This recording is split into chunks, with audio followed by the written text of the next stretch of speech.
récolte la tempête. Jean-Albert Mazot. Ijaz est soldat. Obéir, se battre, même tuer parfois. Ijaz n'a pas le choix. Il a oublié pourquoi il fait tout ça. Il le fait, voilà tout. Mais un jour, lors de l'attaque d'un village, on lui en demande trop. Sa seule issue, fuir et essayer de se reconstruire, de réapprendre à vivre. À 15 ans, tout est possible.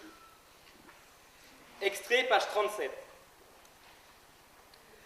Ijaz n'eut pu dire où il était, mais le toucher rugueux de la couverture le fit se ramasser contre un mur, et d'un coup, il s'effondra.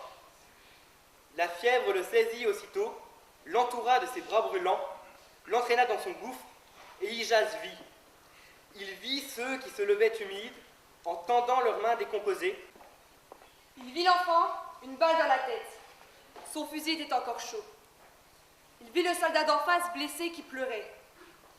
Le regard revenait et il appuyait sur la gâchette. Encore, détonation, détonation, fin. Et revenait. Les mains aussi revenaient. Décomposées. Toujours décomposées. Et l'enfant, une balle dans la tête. Et l'enfant, une balle dans la tête. Il vit le charnier. Il vit des gars qui piétinaient les corps éclatés comme des fruits trop mûrs, en riant de rage et de victoire. Il se vit faire comme eux, avec la même rage, le même rire. Il vit les chefs, leurs tricks, il se vit sauter les haies, ramper dans la boue, cavaler, marcher des heures le sac de plomb sur le dos, avaler la poussière et ne rien boire, et sans gémir, juste écouter, exécuter, sinon coup, les tricks qui sifflaient, le désir des chefs, leur sperme, et sans gémir, écouter, exécuter, coup, violence dans tout le corps. Ijaz tressaillait sur sa paillasse, criait, appelait. Personne ne pouvait le rejoindre.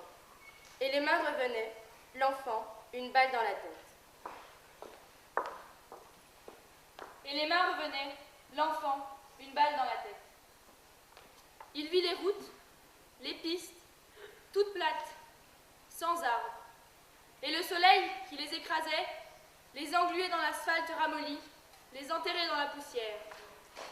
Poussière dans la bouche, poussière dans les oreilles, dans le nez et jusqu'au cul, poussière dans les yeux, la brûlure quand on les frottait, et coup quand on le faisait, endure, ferme ta gueule! Les mots revenaient, non dits, mais inscrits dans le corps comme des cicatrices. Il vit encore les chars, les camions. Il vit les trous où on se cachait en embuscade. Il vit toutes les embuscades en une seule fois mêlées, intriquées. Mais pourquoi n'entendait-il rien? La guerre d'un cri. Son corps se crispait, se tordait, se tendait à se rompre. D'un coup retombait, brisé, en sueur, froid. Il entrait dans l'eau boueuse, glacée, ce lac, l'eau jusqu'à la bouche, le fusil dans les mains, en l'air et les cartouches, peur de tomber, de faire du bruit, de la trique, haine, nuit, en fuite, derrière des gars d'une autre faction, ennemie et motorisée. Ijaz avançait et n'avançait pas. Toujours au même point, point mort. L'eau jusqu'à la bouche, peur de tomber, c'était la fin, réelle, il tomba, fusillade.